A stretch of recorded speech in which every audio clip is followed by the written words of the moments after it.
Alright, now that we're actually in the game proper, we can take a look at what we have set up on the field here.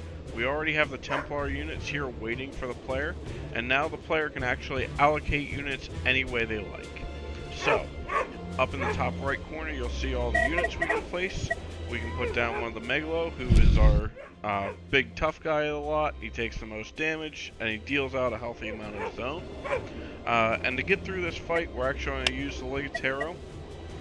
He is the assassin vampire, and we're going to put him on each side of these walls, and just to show that we can't actually use more score than we have allocated, if I try and select the Strix and put him down, it won't let me put him anywhere on the board. So, I'll just take one more Ligatero and put him down. As soon as we use our score up, we can enter right into battle. I'm going to attack the War Priest, and while it does a healthy amount of damage, it's not really the way the vampires are meant to fight. One of the things that makes the vampires really unique is that they can scale structures and they can go into stealth. So, before I really wanted to declare this prototype a success, I had a few conditions I had to meet.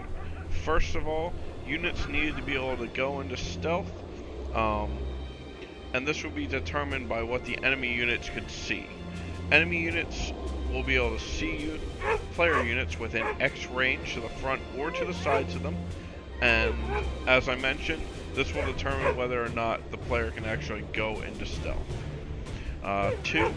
Units that are behind meshes cannot be seen by enemy units. So if I try and go into stealth right now, because he is behind the wall, I can do that. It activates placeholder particle we currently have going, and it just shows the player that yes, you are in stealth. Next, units that are above a certain elevation cannot be seen by enemy units. So if I stand on top of the scaffold, or I'm on top of the wall or something, at least at a certain elevation, you can no longer be seen by the enemy units, and this can be just set in the Explorer in the game. And as I mentioned, you can actually scale the terrain, so I can go up and over this wall.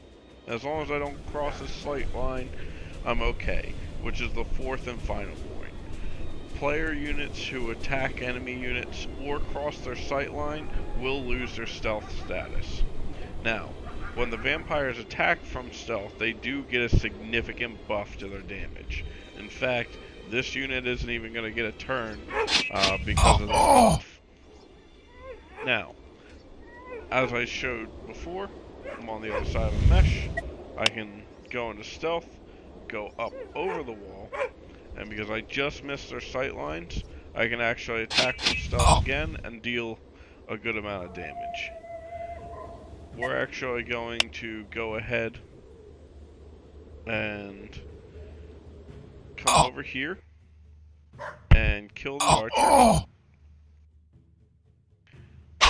And as you can see, the AI is actually set up to attack the weaker units, so even though Megalo was closer, they went after Ligatero because they know he can't take the punishment. The vampire is set up to be a very run and gun style play, so you get in, you do your damage, and you get out. Otherwise, you're running the risk of being mowed down by the enemy. The vampires are not set up to go toe-to-toe with these units, but once I've picked off a few, that's when I can really start fighting them head-to-head. So what I want to do with this vampire right now is I'm going to... Oh, it wasn't his turn, excuse me. So we're actually just going to bring this Ligatero over here to kind of serve as a distraction, so because he does have the health to take a few hits. We'll end his turn. We're going to bring him over here and actually put him into stealth. And this is the style of gameplay that I really wanted to achieve in the game with the player. So they have to think about how they're going to approach combat. Now that I'm above them, I can go into stealth. And it's not just how can I best exploit the conditions of the battle. which you're doing, but in an intelligent way. So, I'm directing their sight lines so that I don't lose this stealth status when I do come down. The Ligatero here may be a casualty, but we'll just have to see. So I take him, and right now, just to prove the point, if I try and actually move through their sight lines, he loses his stealth status. Goodbye, dark old friend. And the bonus goes with it. Now, this guy who was weak, I'm going to bring him down. He'll keep his stealth status because he stays out of their sight lines, and will actually be able to get a bonus from attacking Grand Templar.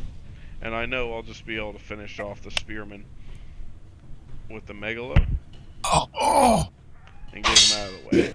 So now, while I might lose a few units, I can actually head back, and even though I'll lose a little bit of a turn here, I'll actually gain more damage from my stealth bonus next round. And I'm just going to have this guy go for it. And Megalo's just going to go toe-to-toe. The Grand Templar is made to be the biggest and toughest of the lot. Getting around this guy's sight lines will probably be impossible. Never mind. So, we're just going to go toe-to-toe with him, just for the sake of moving this demo along. But I was able to accomplish everything that I set out to do in my prototype. My stealth works. You can go behind meshes, you can get up on top of things, you can do everything that you could possibly ever need to do. And, ooh, just enough. Alright. And then, finally, we enter into Victory, which will actually take us into our next map. And in Victory or Defeat, that's going to be the world of Mortal Coil. And it will take you throughout Italy, through Spain, even France. And we're really looking to make this a wide and expansive game. I hope you've enjoyed my sip, and I look forward to seeing you in the future.